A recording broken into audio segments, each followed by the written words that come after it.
Welcome back, everybody. We are starting a brand new book of the Bible, Esther. The book of Esther immediately following the book of Nehemiah. And here we are. I'm going to read this to you. I'm going to just read you some tidbits about the book here, real quick, before we jump into chapter 1. What is this book about? It's about a Jewish girl and her older cousin and how they saved the people from a massacre in ancient Persia. Who wrote this book? We don't know for sure, but it must have been a Jew living in Persia, perhaps in the 5th century BC.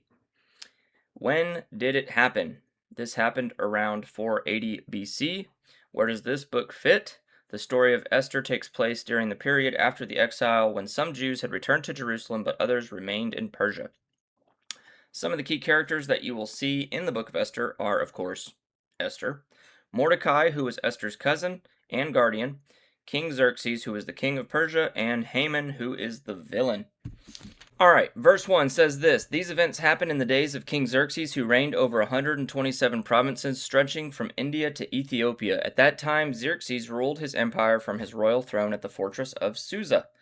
In the 3rd year of his reign, he gave a banquet for all his nobles and officials. He invited all the military officers of Persia and Media, as well as the princes and nobles of the provinces. The celebration lasted 180 days. A tremendous display of the opulent wealth of his empire and the pomp and splendor of his majesty. So, 127 provinces from India to Ethiopia. That's not a small kingdom. That's, I need multiple maps to try to explain this to you. Bust out the Mapsco, or the Maps Quest. Mapsco? MapQuest. So what does King Xerxes do? He throws a party. Not for a weekend, not for a week. 180 days. That's 6 months to show off his wealth, his military power, his gold goblets, his marble pillars, his imported linens. And it reads a lot like a real estate listing for a very luxury style home. And then, at the end of this 180-day banquet, just in case that wasn't enough, he throws a 7-day feast for everyone in the citadel of Susa. Check this out, verse 8. By edict of the king, no limits were placed on the drinking, for the king has instructed all his palace officials to serve each man as much as he wanted. That is dangerous stuff right there, which this sounds generous from the king, but let's be honest, this whole thing was built on excess. The king is obsessed with image. Meanwhile, his queen, Queen Vashti, she's hosting a separate banquet for the women. Everything in this chapter is about display and showing off the wealth and splendor of King Xerxes and his powerful empire. Alright, so verse 10 says this: On the 7th day of the feast, when King Xerxes was high in spirits because of the wine, he told the 7 eunuchs who attended him to bring Queen Vashti to him with the royal crown on her head. He wanted the nobles and all the other men to gaze on her beauty, for she was a very beautiful woman. So when the king is in high spirits, aka tipsy, he commands Queen Vashti to come before him wearing her royal crown. He wants to show off her beauty for everybody there, for all his guests.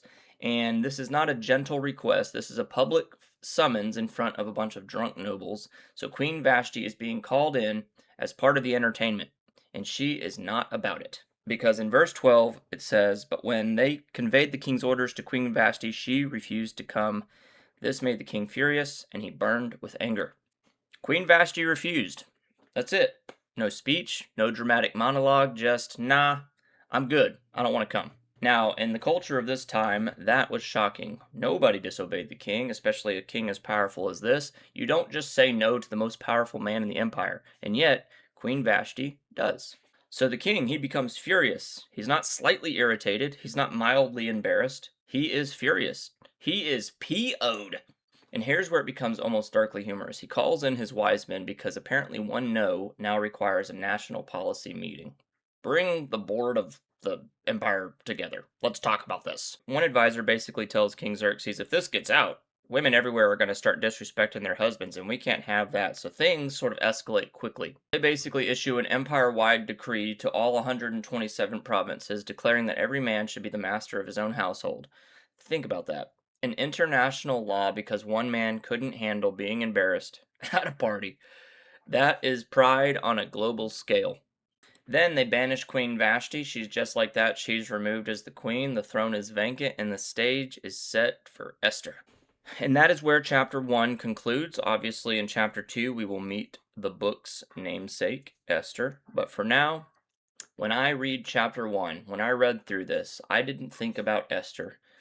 I thought about ego. I thought about pride. I thought about a king that had lots of wealth, influence, authority, and yet one no completely unraveled him. And if I'm honest with myself, I don't need a throne to react poorly to a situation. Sometimes it can just be a disagreement.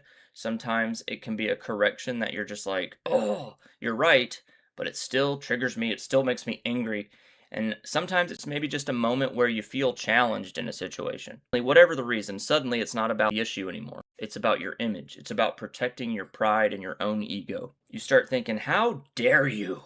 And if we're honest with ourselves, that can be uncomfortable to admit. The other thing here is that Queen Vashti, she risked everything to sort of draw this line in the sand saying, no, I am not going to be put on display in front of all your drunk friends. I'm just not going to do it. Now, obviously, we don't know all her motives, but we know that she refuses to be used for someone else's pride. And I can't help but think, are there situations in my life where I just need the courage to say no? I am not going to be used for someone else's pride. The other thing that kind of stuck out to me in this chapter is that God is not mentioned at all. There's no miracles, there's no prophets, there's no prayers recorded. It's just politics, just ego, just emotional decisions that are happening. But behind the scenes, a vacancy of the queen's throne is created, a position is opened. And we'll see in chapter 2 where Esther actually steps into that role, into that position. But it does make me wonder how many times in my life where things feel chaotic, things feel unfair, things feel unnecessary, but it's actually God just positioning things to set me up for something bigger and better. All right, what are the takeaways that we can learn from this today? I think the first one is obvious. Pride can make small problems big problems. The king, he turned this personal embarrassment into a national legislation. He issued a empire-wide decree um, because of this embarrassment that he had. And I think when pride drives our decisions, there will be consequences, and those consequences will multiply because of that pride. The second thing is I believe that courage can be quiet. Queen Vashti, she didn't preach, she didn't protest publicly, she just flat out said no.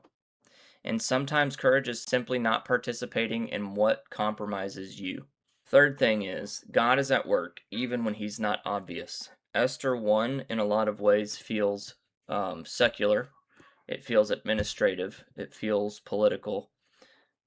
But the cool thing here is knowing that it's just God's preparation. Sometimes God's preparation can look like an ordinary moment, an ordinary task, and I think that it just kind of gives you a new perspective for times in your life where you're just like, where is God in all of this?